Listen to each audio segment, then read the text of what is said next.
السلام عليكم ورحمة الله وبركاته. الحمد لله حمدا كثيرا طيبا مباركا فيه. أشهد أن لا إله إلا الله وحده لا شريك له وأشهد أن محمدا عبده ورسوله صلى الله عليه وعلى آله وأصحابه ومن سار على نهجه وتمسك بسنته إلى يوم الدين وسلم تسليما كثيرا. أما بعد. Saudara-saudari kaum muslimin dan muslimat yang semoga senantiasa dirahmati dan diberkahi oleh Allah Azza wa Jalla, mari kita lanjutkan halaqah kita seputar fiqh zakah.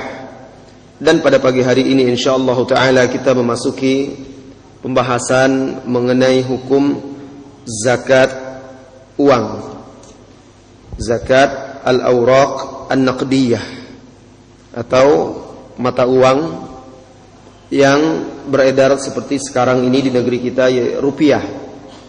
Bagaimana hukumnya dan ketentuan-ketentuannya.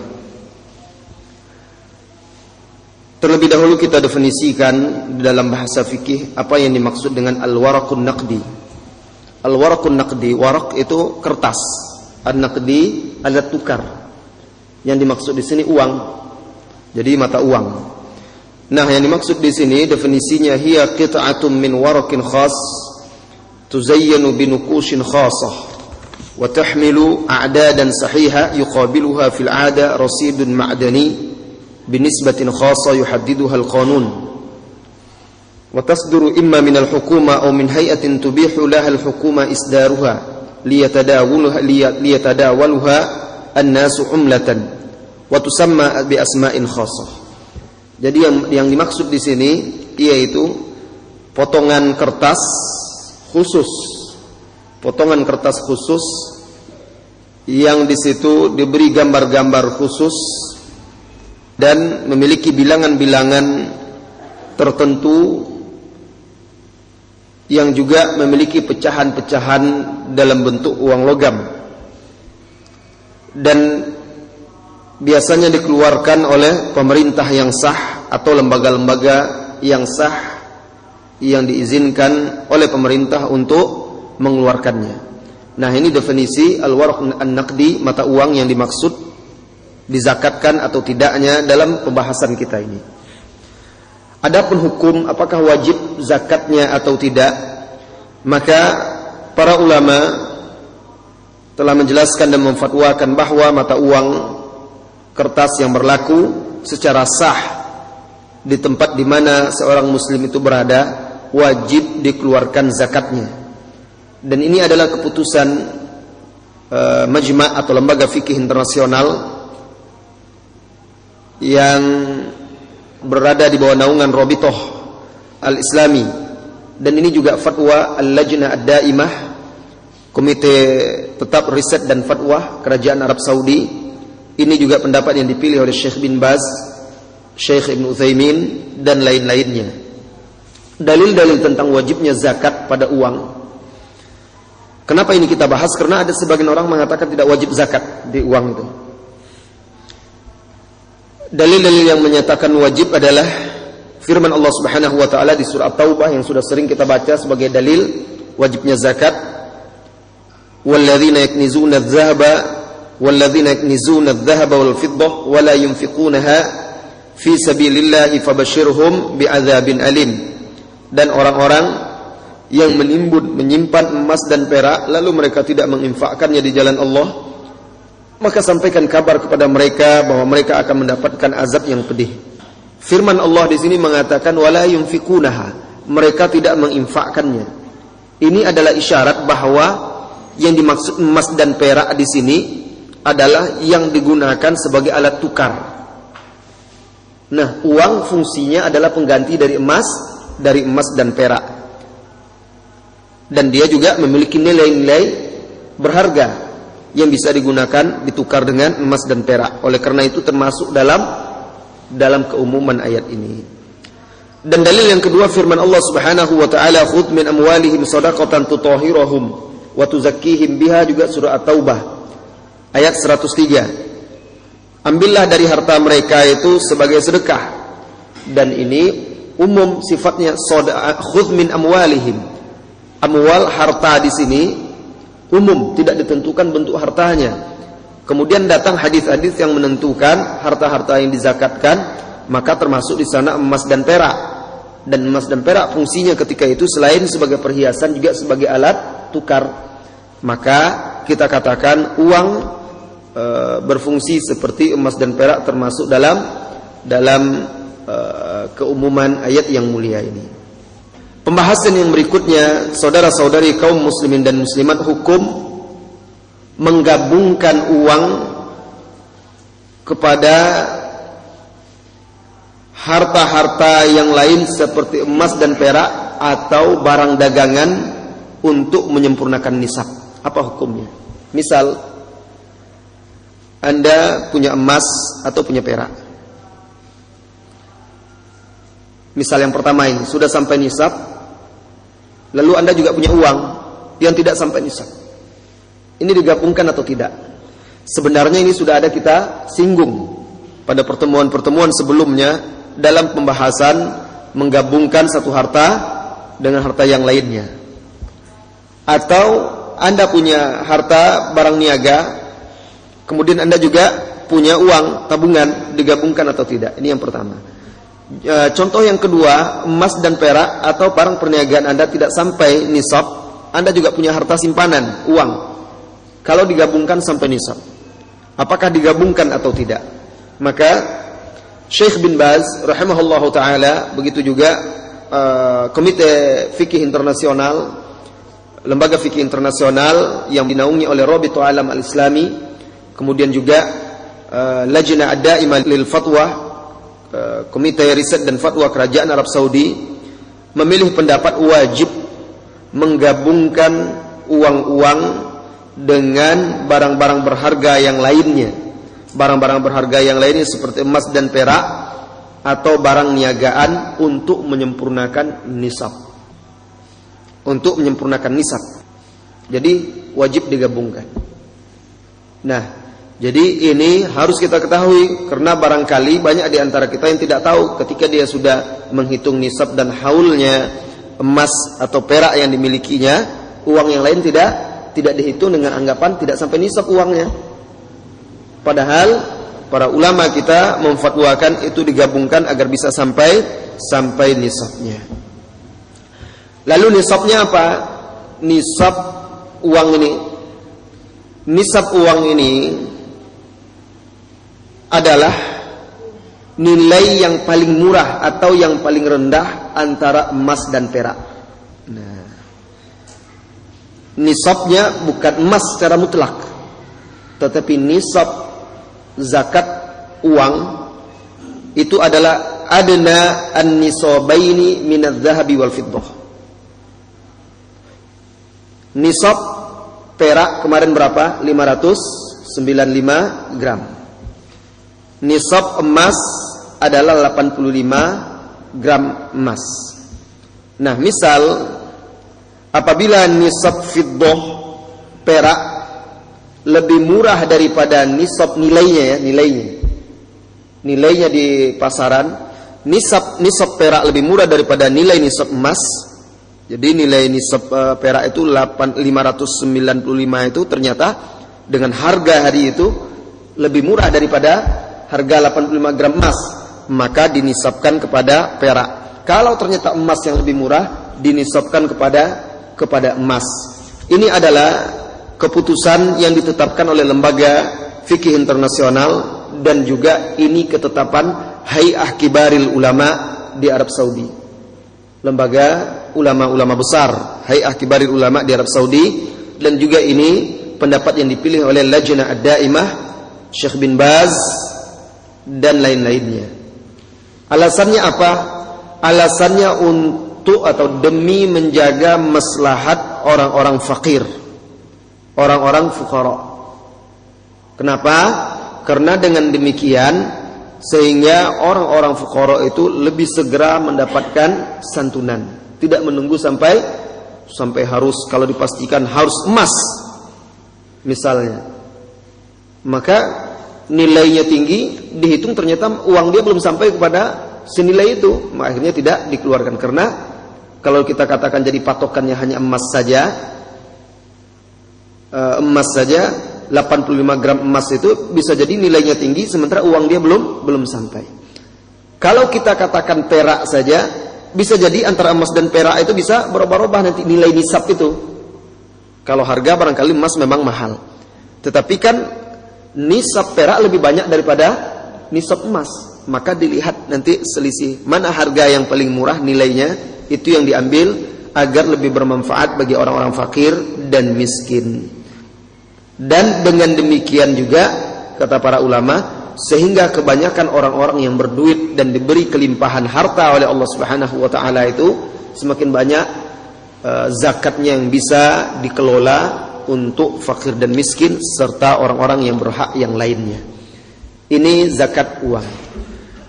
Baik, kita lanjutkan ke masalah yang berikutnya, zakat urud at-tijarah. Zakat barang-barang perdagangan.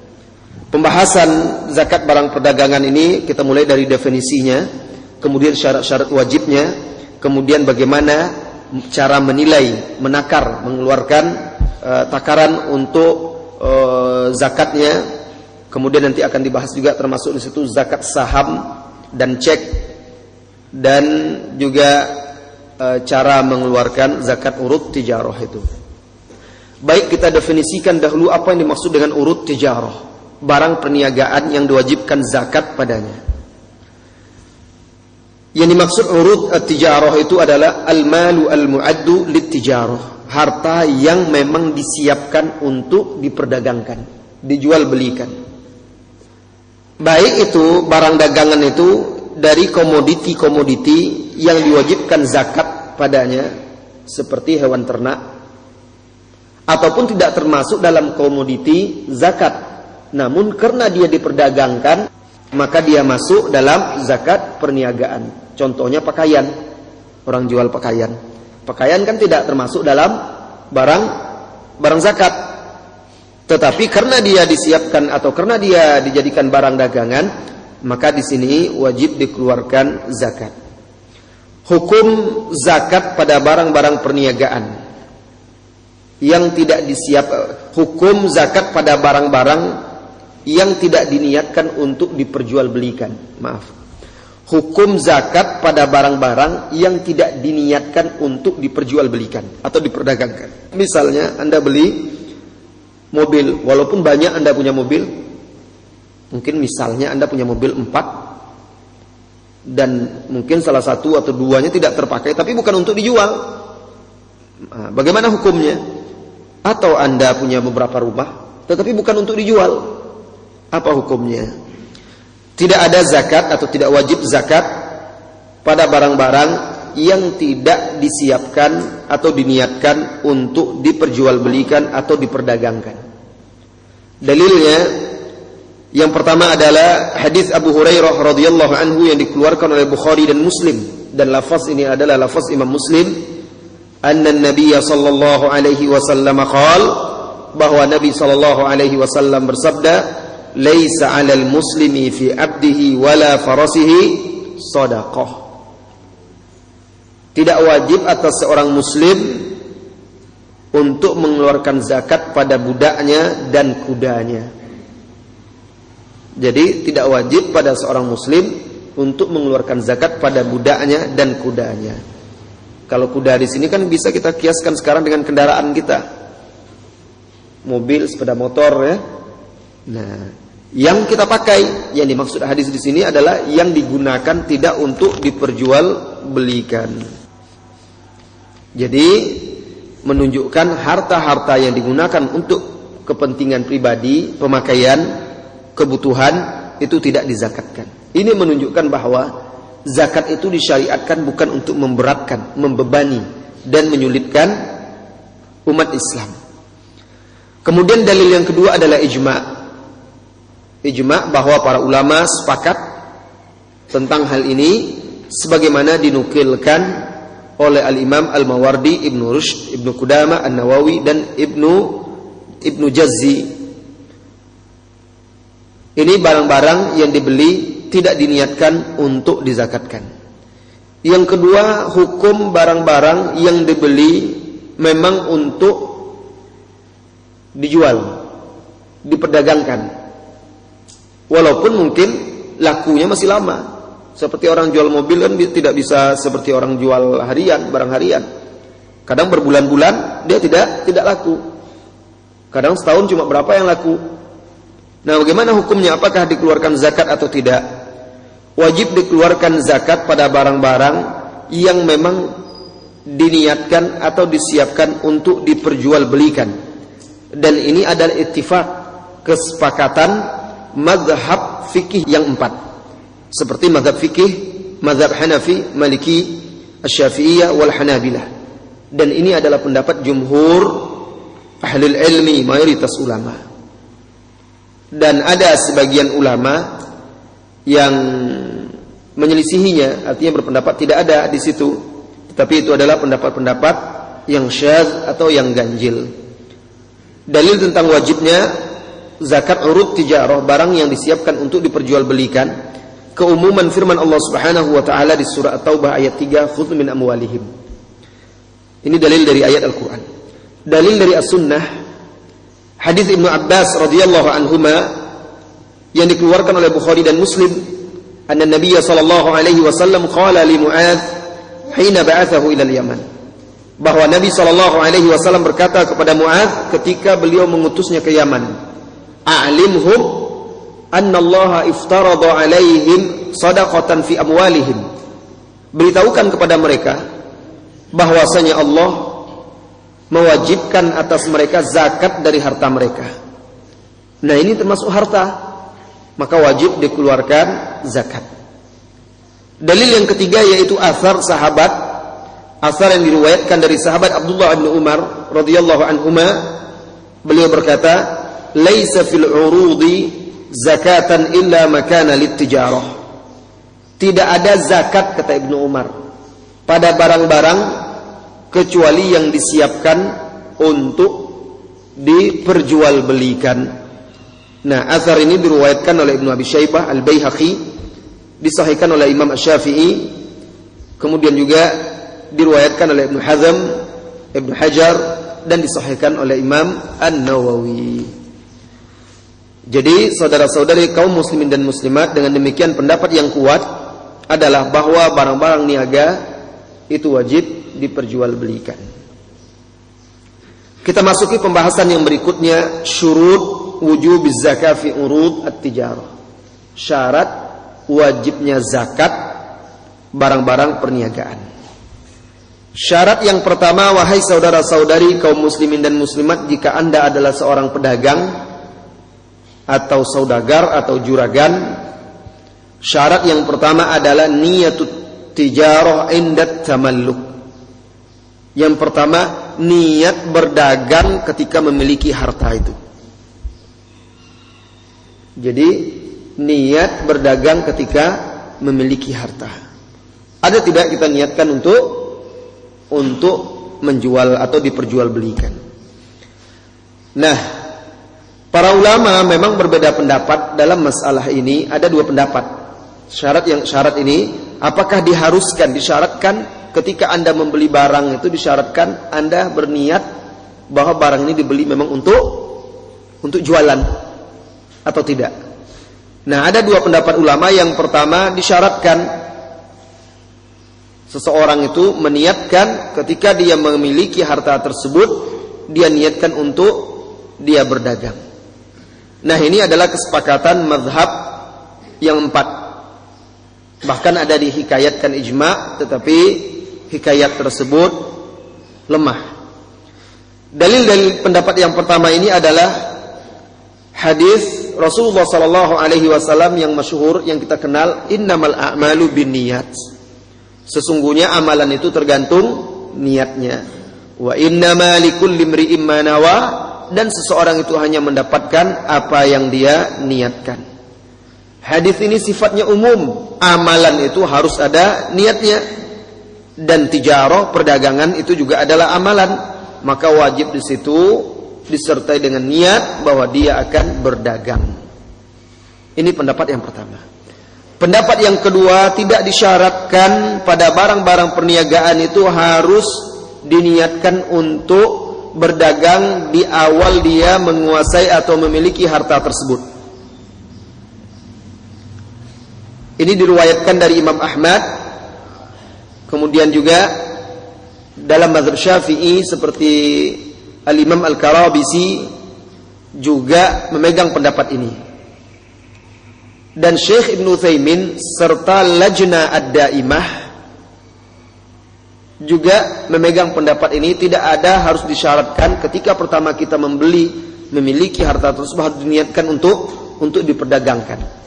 Yang jelas kapan dia itu sudah memperdagangkannya, maka itu wajib dikeluarkan zakat apabila terpenuhi syarat-syarat yang lainnya. Dalilnya sama-sama hadis itu juga, innamal a'malu binniyat juga, cuma cara memahaminya yang berbeda. Bagaimana mereka memahaminya, menyimpulkannya? Kata mereka bahwa walaupun awalnya dia membeli kitab ini misalnya bukan untuk diperjualbelikan, kapan dia sudah memperdagangkan berarti sudah dia berniat memperdagangkan, tidak mesti dari awal lagi. Nah, kalau yang tadi mensyaratkan harus dari awal. Kenapa? Karena berdagang itu amal. Dari awal harus sudah ada niatnya. Kalau dia mengatakan betul harus ada niat, tapi kan niat itu kalau dia sudah mau berjualan berarti sudah ada niat untuk berjualan. Nah, mana pendapat yang lebih kuat? Allahu a'lam, mana pendapat yang lebih kuat? Yang jelas, walaupun awalnya harta itu tidak dia niatkan untuk, misal bisa jadi seperti ini. Anda seorang pedagang pakaian. Anda beli pakaian, sudah siapkan di toko itu untuk dijual. Kemudian suatu ketika Anda beli pakaian pula, lalu tidak Anda pakai, udahlah saya jual aja.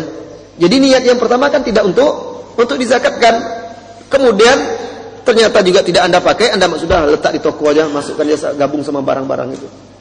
Nah, yang seperti ini masuk kepada barang niaga walaupun bukan niat dari awal. Hanya saja ketika dia masukkan ke situ, berarti dia gabungkan dengan barang niaganya, berarti dia sudah berniat untuk menjadikannya sebagai barang dagangan. Oleh karena itu, wahai saudara-saudari kaum muslimin dan muslimat, apabila seseorang membatalkan niat untuk berdagang dengan barang tersebut, jatuh pula kewajiban zakat. Misalnya Anda punya 10 unit rumah yang akan dijual. Lalu salah satunya Anda batalkan, yang satu ini tidak jadilah saya jual, mau saya hibahkan saja atau saya pakai saja. Nanti mana tahu saya pindah ke sini, kadang-kadang ke sini, sudah ini tidak jadi dijual. Maka yang satu ini keluar dari kewajiban zakat, dan ini sepakat ulama-ulama dari mazhab yang 4. Alasannya karena niat adalah syarat. Ketika sudah dia niatkan untuk tidak menjualnya lagi, berarti sudah keluar dari kategori barang dagangan. Nah, ini dia. Kemudian pembahasan yang berikutnya terkait masalah ini juga, apakah disyaratkan barang dagangan itu harus segera dia berdagang atau tidak? Nah, bisa jadi dia sudah niatkan dan sudah beli barang, tapi belum juga dia mulai berdagang lagi. Bagaimana? Apakah sudah mulai dihitung juga? Atau ditunggu dulu dia mulai berdagang baru bisa dihitung? Nah, ini juga dibahas oleh para ulama sampai sedetail itu. Di sini ada 3 pendapat ulama. Pendapat yang pertama, hendaklah, kata dia, disyaratkan barang yang dimiliki itu segera diperdagangkan. Jadi tidak lagi ditunda-tunda. Kalau dia ditunda-tunda sehingga jangka waktu yang lama, maka itu belum ada kewajiban zakat sampai dia mulai berdagang. Ini adalah mazhab Malikiyah, Syafi'iyah, satu pendapat dari mazhab Hanabilah, dan ini adalah pendapat Muhammad ibn Hasan dari murid dan sahabat Al-Imam Al-Hanafi. Alasan mereka karena yang dinamakan tijarah, perdagangan itu adalah mengelola, memutar, menjalankan harta itu dengan menukarnya dengan harta yang lain. Artinya menjualnya. Karena kalau dahulu kan sistem jual beli itu juga ada sistem barter, tukar menukar. Kalau seandainya tidak dilakukan itu, belum dikatakan itu jual beli. Ini pendapat yang pertama. Harus ketika dia mulai berdagang baru dihitung. Kalau belum, maka belum diwajibkan zakat. Pendapat yang kedua, hanya disyaratkan niat saja dan tidak disyaratkan harus segera dia meniagakannya atau berdagang dengannya. Dan ini adalah pendapat mazhab Hanabilah dan juga pendapat sebagian ulama dari mazhab Hanafi. Dalilnya, mereka mengatakan bahwa dalil-dalil yang mewajibkan zakat barang-barang niaga itu hanya mensyaratkan niat saja. Jadi dan bisa jadi jenis-jenis harta itu adalah jenis barang yang tidak bisa langsung diniagakan. Nah, maka dengan demikian kata dia, selama dia sudah berniat bahwa barang ini memang dia siapkan untuk diperjualbelikan, walaupun dia belum memulainya, maka itu sudah terhitung barang niaga yang wajib dizakatkan. Pendapat yang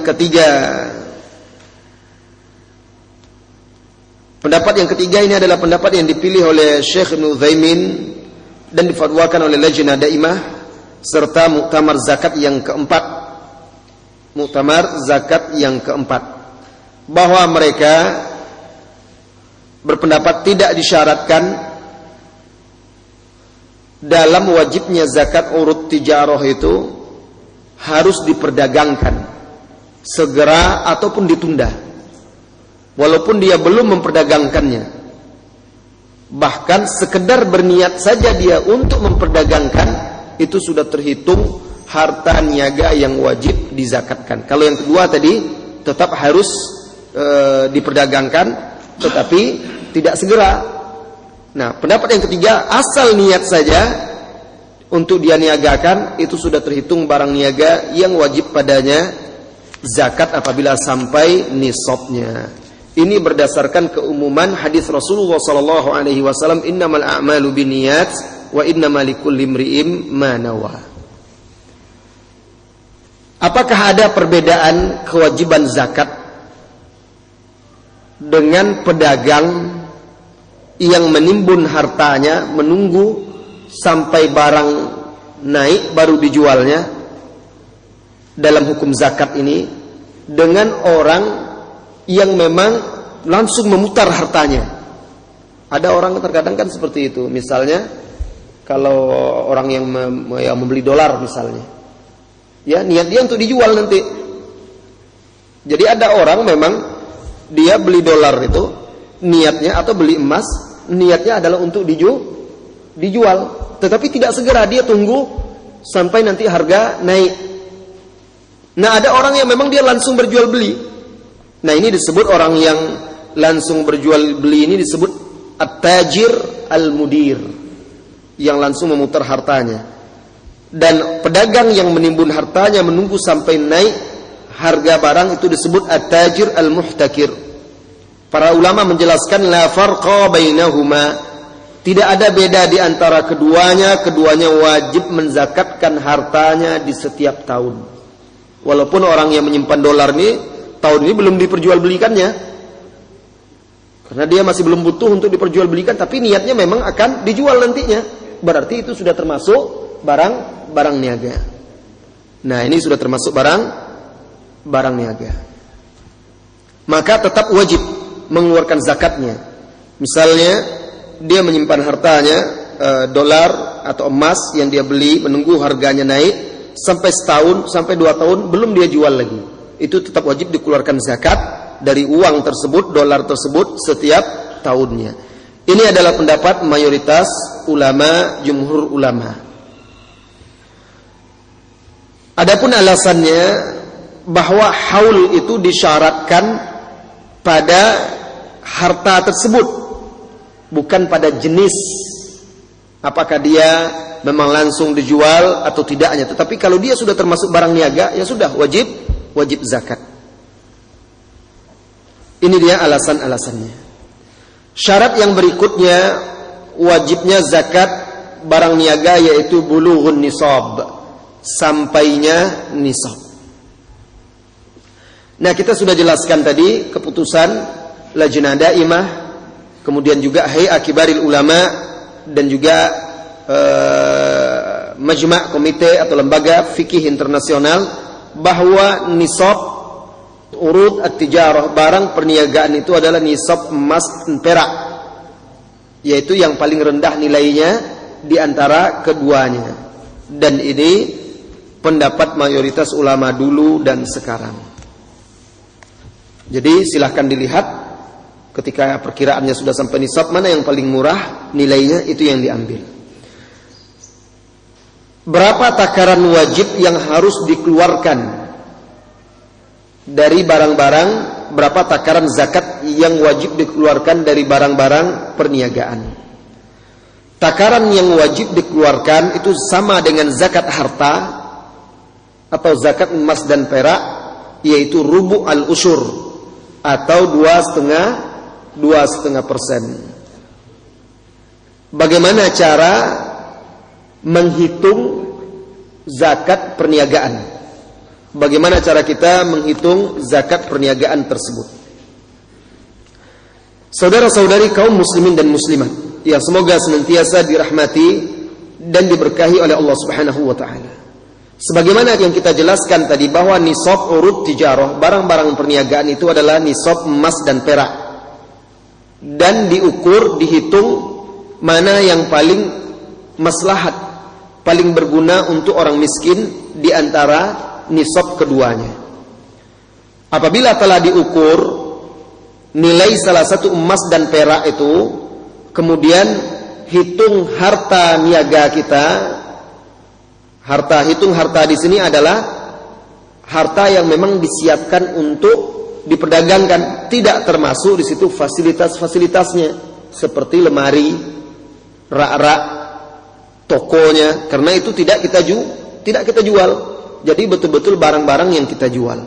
Dihitung aset kita yang ada, yang kita siapkan untuk dijual itu, yang dihitung apa? Apakah harga jual kita? Karena kan kita barangkali membeli modalnya 20.000, kita jual dia 70.000. Apakah 70.000 itu hitungnya atau harga beli? Yang dihitung adalah harga kita membeli. Karena harga jual ini bisa berubah-ubah. Nah, yang tetap itu adalah harga modal kita, dan itu juga tidak memberatkan penjual dan tidak menyulitkan penjual. Nah, itu caranya, dan ini yang difatwakan oleh Lajnah Daimah dan dipilih oleh Syekh Ibnu Utsaimin rahimahullahu taala. Kemudian para ulama juga menjelaskan, wahai saudara-saudari kaum muslimin dan muslimat, bahkan ini hampir berupa ijma' atau kesepakatan, bahwa apabila nilai barang niagaan kita itu setelah dihitung nilai tidak sampai nisab, maka wajib digabungkan dengan duit kita yang ada, yang tersimpan, yang kita miliki dalam tabungan kita, agar bisa sampai nisab. Kalau tidak juga sampai nisab, berarti belum wajib zakat. Dan ini adalah ijma'.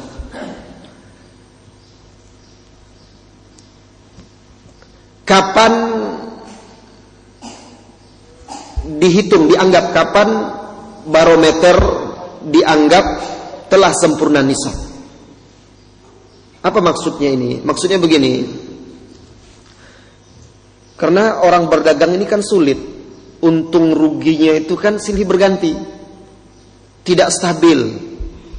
Nah, bisa jadi nanti ketika dia berdagang untung besar, beberapa bulan waktu jatuh perdagangan, sepi, nah turun pula nisabnya. Jadi bagaimana kalau seperti itu akhirnya tidak pernah zakat nanti? Karena dagang itu turun naik. Jadi yang menjadi tolak ukur itu apa?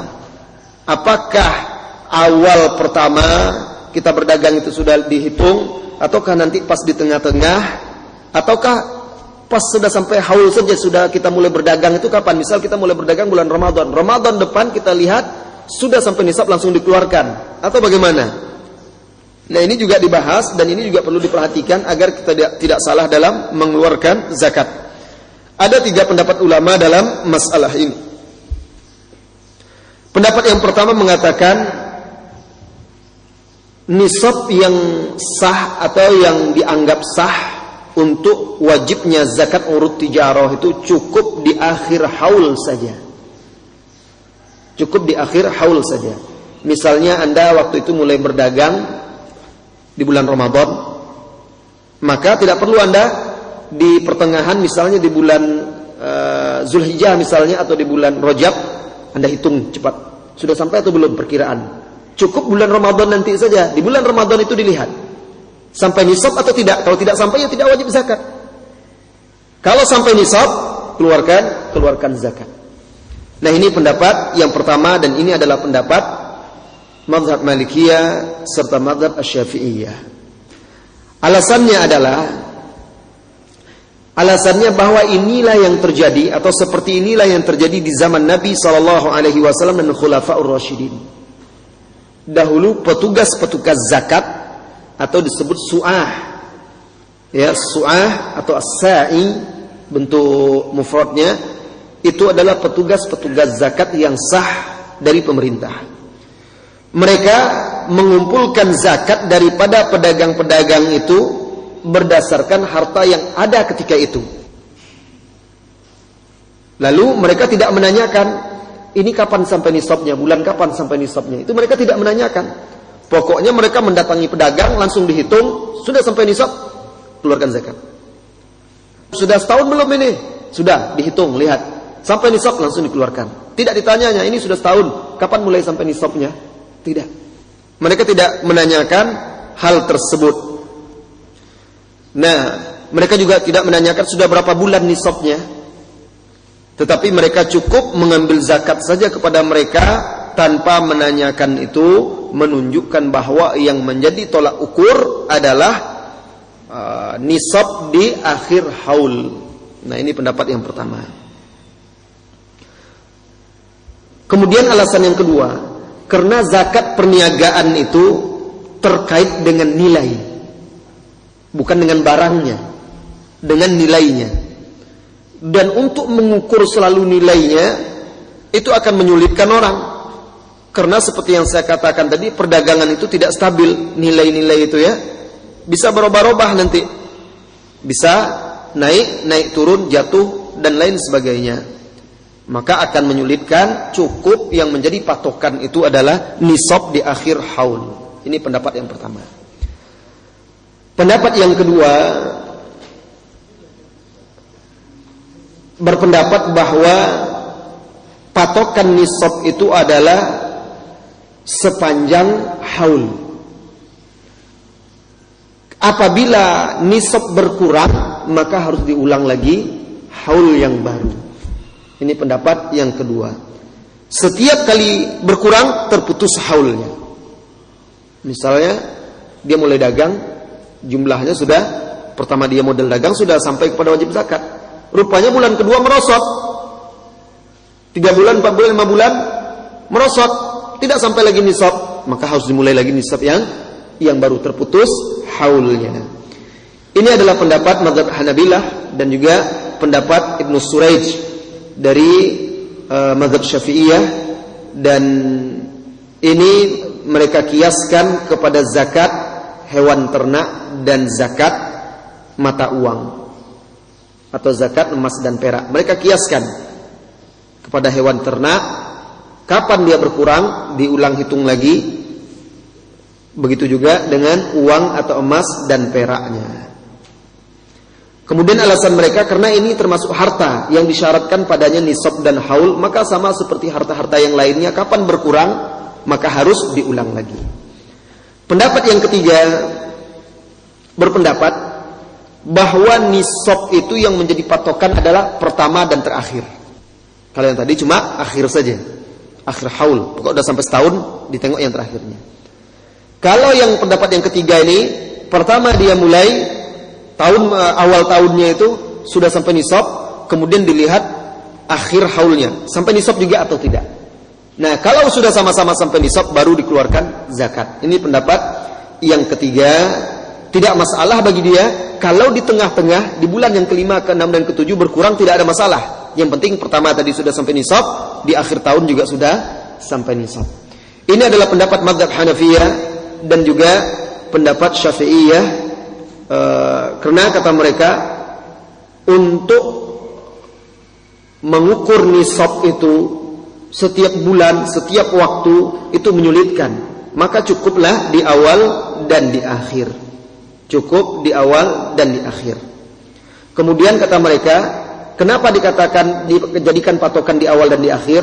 Karena syarat wajibnya zakat itu adalah pertama nisab, kemudian sampainya 1 tahun. Maka cukup jadi patokan itu yang pertama dan yang terakhir. Mana yang paling kuat di antara 3 pendapat ini?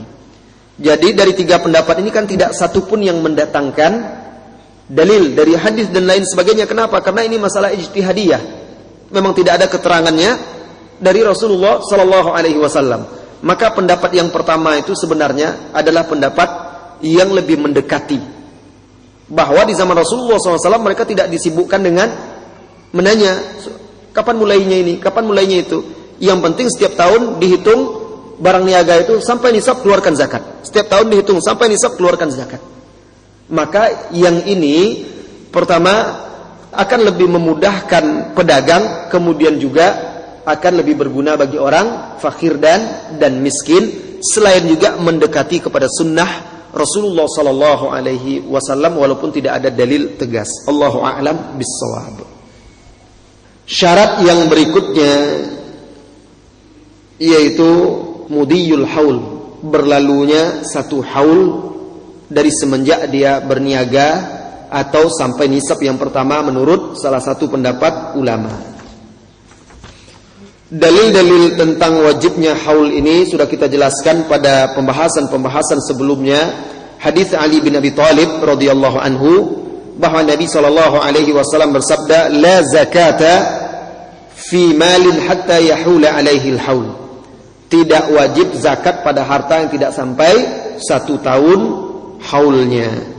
Dan juga ini adalah ijma' para ulama.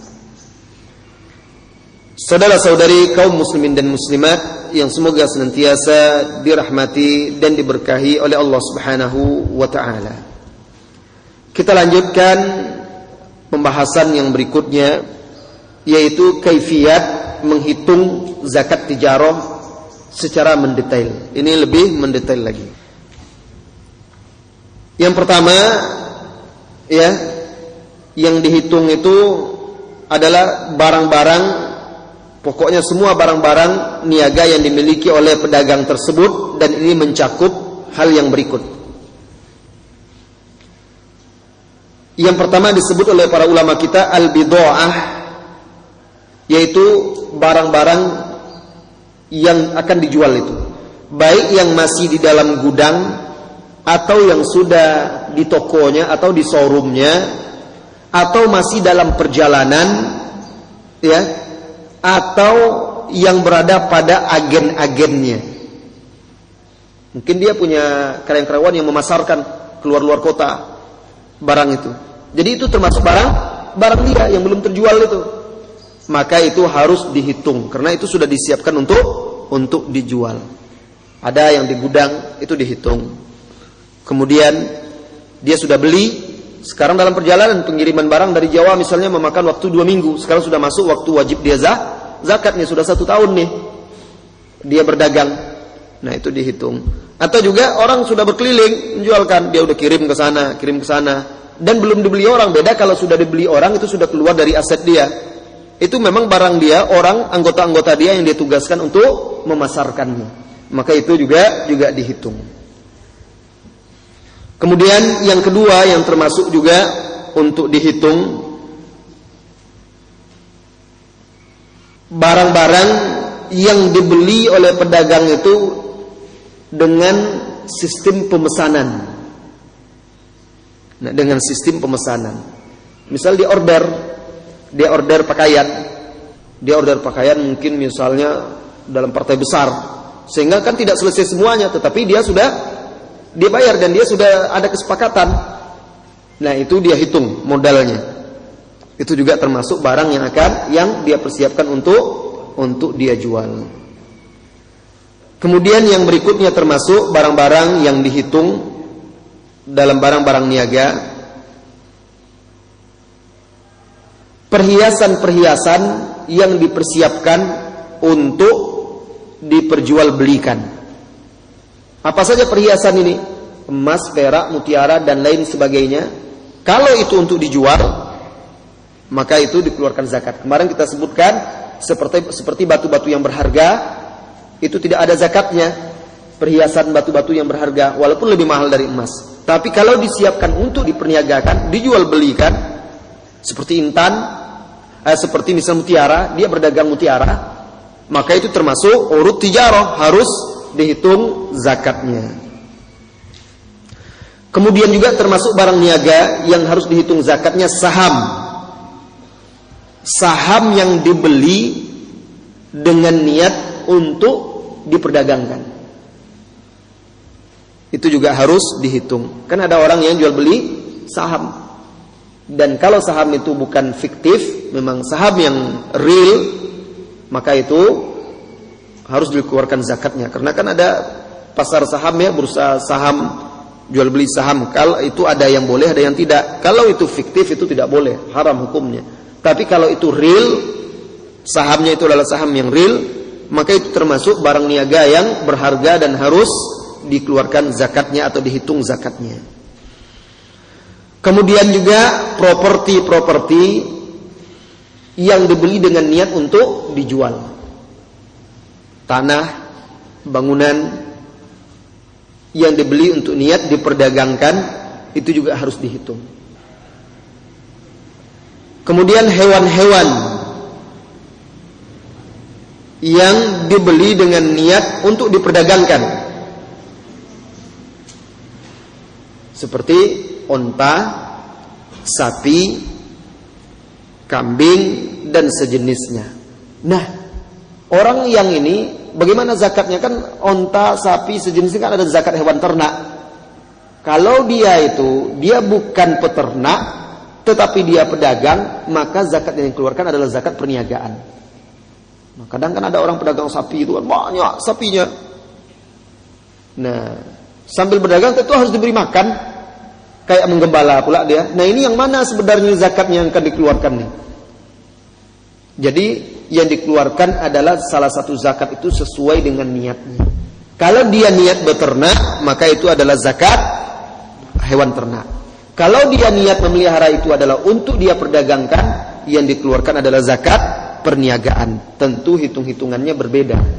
Karena kalau zakat perniagaan dengan zakat hewan ternak itu nisabnya berbeda, dan hitungannya juga, syaratnya juga berbeda.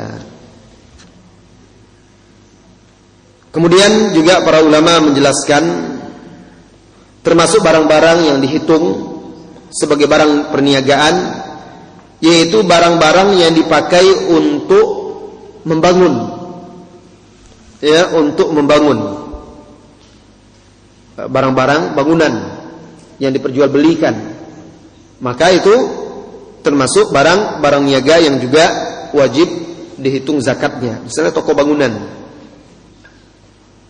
dan banyak lagi. Yang penting apapun yang termasuk yang halal dan diperjualbelikan itu, maka itu wajib dikeluarkan zakat niaganya. Yang tidak dihitung, barang-barang yang tidak dihitung dari pedagang itu, seperti modal tetap. Modal tetap itu ya seperti toko, rak-rak tadi, fasilitas-fasilitasnya. Nah, itu tidak bergerak, tetap dia. Tidak termasuk yang diputar harta tersebut untuk diperjualbelikan. Kemudian yang berikut juga tidak termasuk untuk dihitung dalam berjual beli itu properti yang dibeli oleh perusahaan untuk tempat kantor. Nah, itu juga tidak termasuk. Kemudian barang-barang yang digunakan untuk mempersiapkan perniagaan atau barang dagangan itu. Mungkin ada perlengkapan-perlengkapan tool, perlengkapan-perlengkapan yang dibutuhkan untuk menyiapkan semuanya. Nah, itu tidak dihitung. Mungkin seperti merek semuanya itu tidak dihitung, baliho-balihonya semuanya itu tidak dihitung, termasuk dalam barang-barang yang dikeluarkan zakatnya. Saudara-saudari kaum muslimin dan muslimat yang semoga senantiasa dirahmati dan diberkahi oleh Allah Subhanahu wa taala. Baiklah, untuk sementara pagi hari ini kita cukupkan sampai di situ dahulu. Untuk pertanyaan kita tunda untuk besok pagi. Besok insyaallah kita akan bahas zakat saham dan juga zakat cek, ya. Karena saham dan cek itu termasuk barang-barang yang bernilai dan bisa diperjualbelikan. Bagaimana hukumnya dan bagaimana pula cara mengeluarkan zakat tersebut. Insyaallah kita lanjutkan besok pagi. Wassallallahu wasallama ala nabiyyina Muhammad walhamdulillahirabbil alamin. Assalamualaikum warahmatullahi wabarakatuh.